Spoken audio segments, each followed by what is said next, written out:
ঠাকুর মাস্টারের প্রতি বলছেন, সংসারে শুধু যে কামের ভয় তা নয়, আবার ক্রোধ আছে।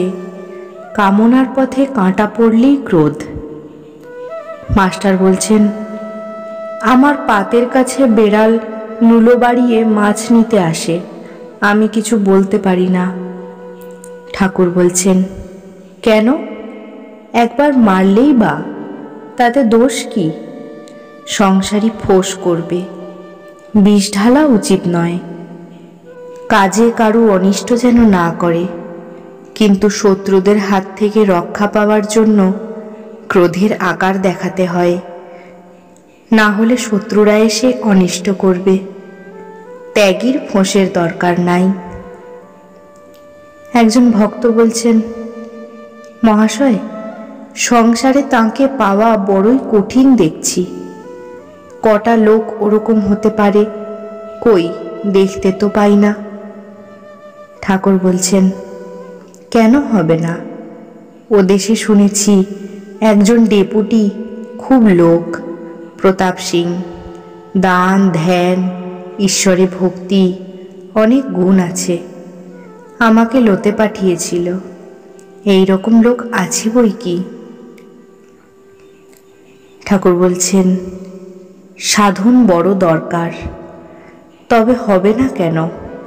ঠিক বিশ্বাস যদি হয় তাহলে আর বেশি খাটতে হয় না।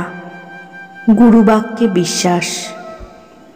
ব্যাসদেব যমুনা পার হবেন, গোপীরা এসে উপস্থিত। গোপীরাও পার হবে, কিন্তু খেয়া মিলছে না। গোপীরা বললে, ঠাকুর এখন কি হবে?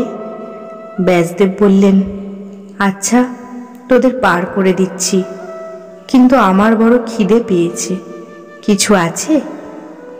গোপীদের কাছে দুধ, ক্ষীর, নবনী অনেক ছিল, সমস্ত ভক্ষণ করলেন। গোপীরা বললে, ঠাকুর পারের কি হলো? ব্যাসদেব তখন তীরে গিয়ে দাঁড়ালেন, বললেন, হে যমুনে, যদি আজ কিছু না খেয়ে থাকি তোমার জল দুভাগ হয়ে যাবে, আর আমরা সেই পথ দিয়ে পার হয়ে যাব। বলতে না বলতে জল দুধারে সরে গেল। গোপীরা অবাক, ভাবতে লাগলো, উনি এইমাত্র এত খেলেন, আবার বলছেন যদি আমি কিছু না খেয়ে থাকি। এই দৃঢ় বিশ্বাস, আমি না, হৃদয়ের মধ্যে নারায়ণ, তিনি খেয়েছেন। শঙ্করাচার্য এদিকে ব্রহ্মজ্ঞানী, আবার প্রথম প্রথম ভেদ বুদ্ধিও ছিল, তেমন বিশ্বাস ছিল না। চণ্ডাল মাংসের ভার লয়ে আসছে, উনি গঙ্গা স্নান করে উঠেছেন।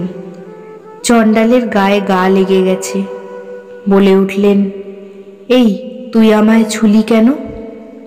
চণ্ডাল বললে, ঠাকুর তুমিও আমায় ছোঁও নাই, আমিও তোমায় ছুঁই নাই। যিনি শুদ্ধ আত্মা তিনি শরীর নন, পঞ্চভূত নন, চতুর্বিংশতি তত্ত্ব নন।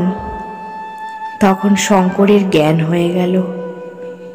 জড়ভরত রাজা রঘুগণের পালকি বইতে বইতে যখন আত্মজ্ঞানের কথা বলতে লাগলো, রাজা পালকি থেকে নিচে এসে বললে, তুমি কে গো? জড়ভরত বললেন, আমি নেতি নেতি, শুদ্ধ আত্মা। একেবারে ঠিক বিশ্বাস, আমি শুদ্ধ আত্মা।